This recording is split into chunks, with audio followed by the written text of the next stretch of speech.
This is MTG Burgeoning, and in this video we are going to update and upgrade our Kozilek the Great Distortion Colorless EDH deck.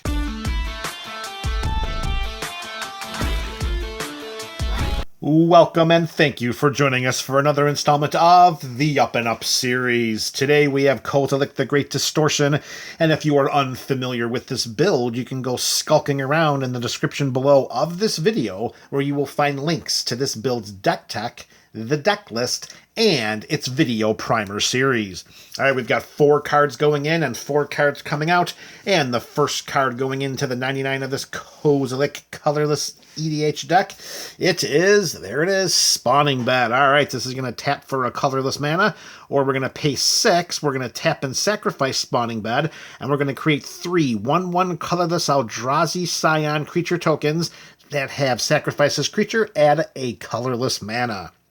We are not hurting for disposable mana sources in this build. We have tons of mana rocks. We are a deck that really can fly out of the gates. We have mana coming from everywhere and every spot.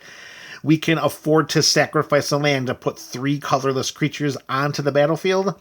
Again, we could use those for mana. Most likely we may need to chump block, because although this is a pure colorless deck and mana ramp isn't a problem for us, getting some creatures out in the early game might be a little bit of a problem. So if we need to have a Spawning Bed sacrificed in the early game to help block some creatures, well, we have that ability right here. If not, then we can always use this for the long game by tapping it for the mana that we need, and hey, maybe we need those creatures for something else that we might have in store for our opponents, of course, from any of the number of colorless boosting effects that we have already swimming around in the 99. So with Spawning Bed going into the deck, coming out is Reliquary Tower. Here this gave us no maximum hand size, it tapped for a colorless mana, but the no maximum hand size is not really a problem for us. We don't have an inordinately strong suite of card drawing spells and abilities, so to not have a maximum hand size is not really a problem for us. We still have Thought Vessel in the deck, so if for some reason we do have cards in our hand that exceed 7, if we have Thought Vessel in play, we have the ability to keep those cards in our hand. Remember, Kozilek comes down and just draws us back up to 7. It doesn't draw us an additional 7. So we can replace Reliquary Tower, and it's somewhat redundant no maximum hand size effect, which again isn't really helping us very much, and replace that with Spawning Bed's ability to create some Eldrazi Scions. Are they Scions or Spawns? Yeah, they're Scions. And that's really what the swap there is all about, where we're taking one land that isn't really giving us as much usage as it possibly can, and we're going to replace that with one that most likely will. Alright, card number 2 going in, leaving the lands. That's the only land swap for this video. Next card up is Null Elemental Blast. Here we have an instant speed for just 1 colorless mana. This is ridiculous for spot removal for a colorless deck. This is going to be huge. Choose one. We counter target multicolored spell, or we destroy target multicolored permanent.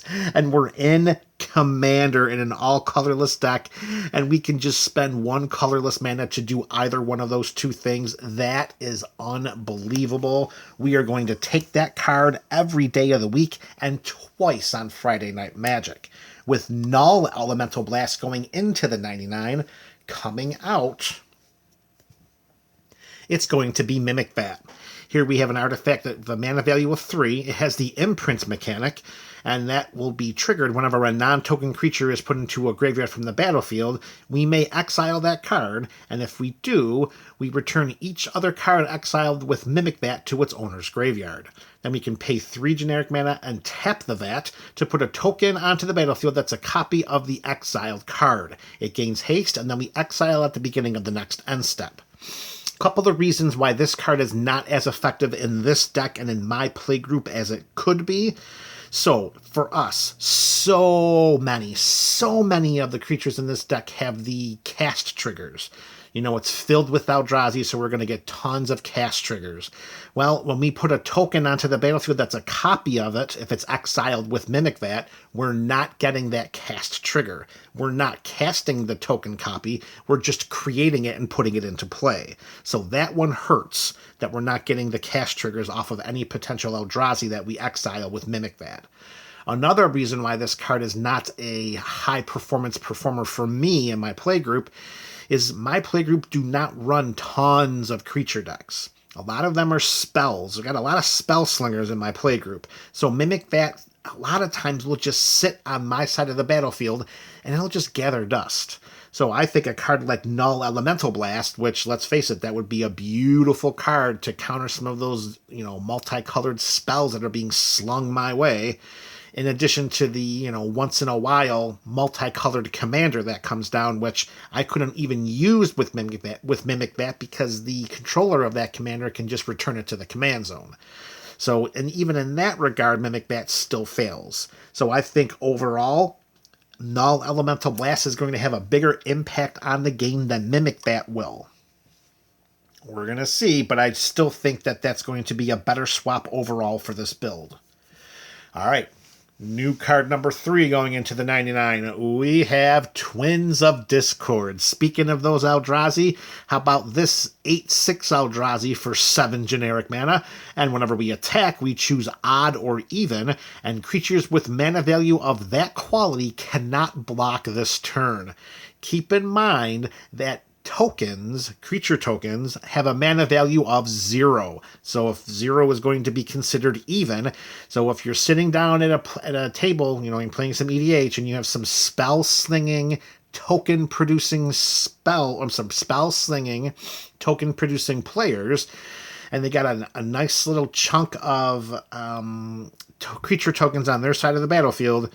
You move to combat, you choose even, and then suddenly those babies are not going to be able to block when we send our monstrous colorless creatures at them. And as another bonus here, like we were alluding to earlier when we were talking about spawning pool, each colorless creature we control has Bloodthirst too.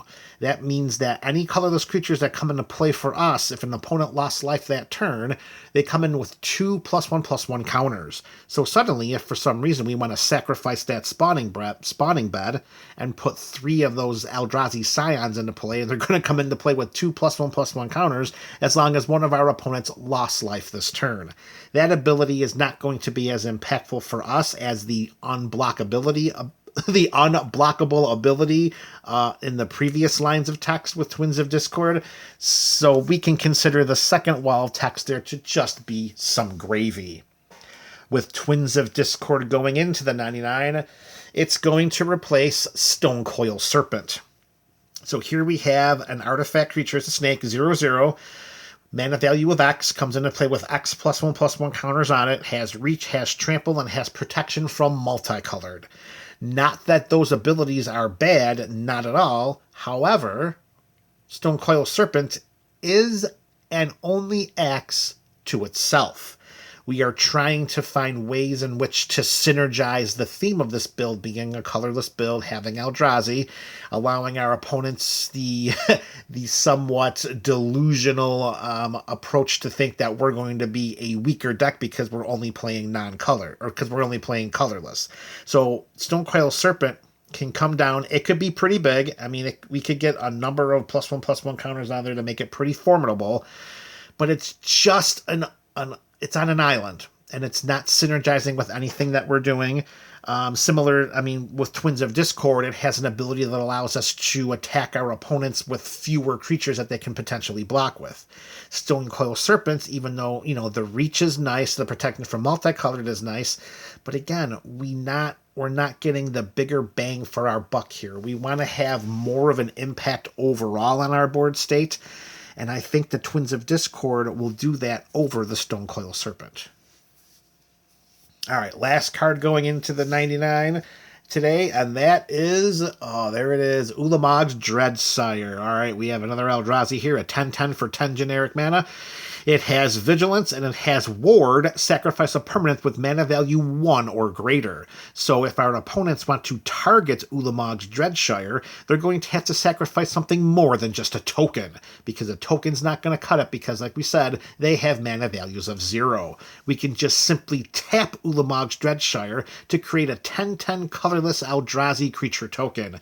And note that this creature has Vigilance, so we can send it into combat, and then later that turn, or actually during combat, we could still tap it to create a 10/10.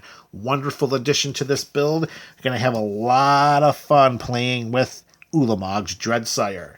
With that going into the 99, it's going to replace Duplicant. Now here we have an artifact creature shapeshifter, 2/4 for 6 generic mana, and when it ETBs, we may exile target non-token creature.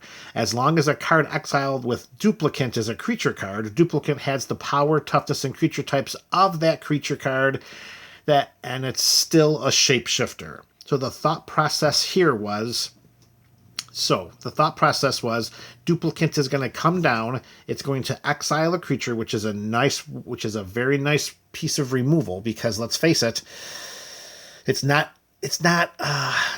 colorless creature removal like we talked about with Null Elemental Blast. Colorless creature removal is not something that is bountiful right now in the game. It's starting to really, the spells and the abilities are starting to pile up. But what we're looking at here with Duplicants is we're looking to replace a creature that once it comes down, it doesn't really do much else, okay? Because note, it doesn't gain the abilities. It just gains the power and toughness. So it could come down and just be a 6/6, and then that's it. Where Ulamogs Dreadshire is going to come down, and it's a beastly 10/10 with some protection that can create 10/10s. So I think overall in a game, Duplicant is not going to be as impactful as Ulamogs Dreadsire, because the creature that Duplicant is going to exile will be gone outside of it being a commander. However, Ulamogs Dreadsire is going to come down and going to help populate our side of the battlefield with 10/10 Eldrazi, as long as no opponent decides to pay the ward cost of sacrificing a permanent with a mana value 1 or more. We're going to see how that balances out. Think of it overall like this. We're losing the removal of Duplicant, the spot removal of Duplicant, and we're adding it with the Null Elemental Blast with a little more versatility by countering a spell. We'll see if that reconciliation is going to work in the long term, and if it does not, well, then we will return here, and we will put the Duplicants back in the 99 if we feel that we're missing out on our spot removal. So there you have it, MTGBC. 4 cards in, 4 cards out. You let me know in the comment section what you think about these changes. This is MTG Burgeoning, a channel for all things Magic.